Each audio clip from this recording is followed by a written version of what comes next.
వెంకటేశ్వర స్వామి దర్శనం చాలా బాగా జరిగింది. ఇక్కడ ఏర్పాట్లన్నీ కూడా చాలా బాగున్నాయి. మేము ఒక 10 మినిట్స్లోనే దర్శనం చేసుకుని వచ్చాము. మేము పేపర్ బ్యాగ్ సప్లై ఇస్తూ ఉంటాము. ఎప్పుడు మాకు బాగా నమ్మకం ఈ స్వామివారి మీద నమ్మకం ఏంటంటే, నేను యాక్చువల్లీ కొత్తగూడెం, భద్రాద్రి కొత్తగూడెము.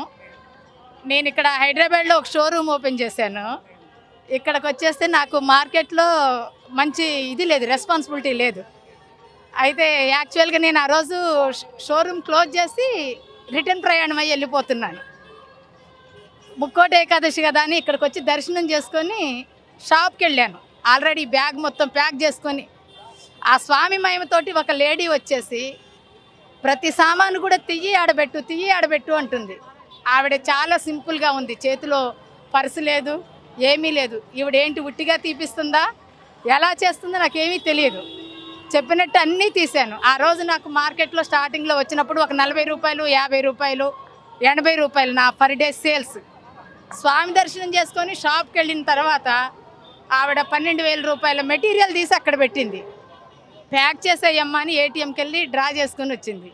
సో ఆ రోజు నేనేమనుకున్నానంటే, ఈరోజు ఈ ప్రయాణం వెళ్ళొద్దు, స్వామి దర్శనంతో నాకు ఇంత మార్కెటింగ్ అయింది అని చెప్పేసి ఆ రోజు ఈ హైదరాబాద్లో ఇక్కడే నిలిచిపోయాను. 2012లో వచ్చాను.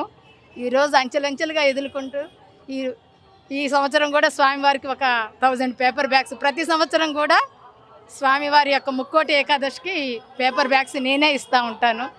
స్వామి యొక్క అనుగ్రహంతో నేను పర్ మినిట్ 500 ప్రొడక్షన్ వచ్చేటటువంటి పెద్ద సంస్థను కూడా హైదరాబాద్లో నెలకొల్పాను. నా మార్కెట్ ఆ రోజు 40 బ్యాగులు పట్టుకొని వచ్చాను హైదరాబాద్కి. ఈరోజు పర్ మినిట్ 500 బ్యాగ్స్ కెపాసిటీకి నన్ను స్వామి ఎదిగిచ్చారు. నా పిల్లలు మంచిగా సెట్ అయ్యారు. మాకు చాలా సంతోషంగా ఉంది. అందుకని ఎక్కడున్నా కానీ ప్రతి సంవత్సరం కూడా స్వామివారి దర్శనం చేసుకోవటం మాకు చాలా ఆనందం. ఇక్కడ ఏర్పాట్లు కూడా అన్నీ బాగుంటాయి. ఆ స్వామివారికి, అమ్మవార్లకి ఎల్లప్పుడూ కూడా మేము కృతజ్ఞులుగా ఉంటాము. ఎప్పుడు ఇటువంటి దర్శన భాగ్యమే కలగాలని మనసారా స్వామిని స్తుతిస్తూ ఉన్నాం.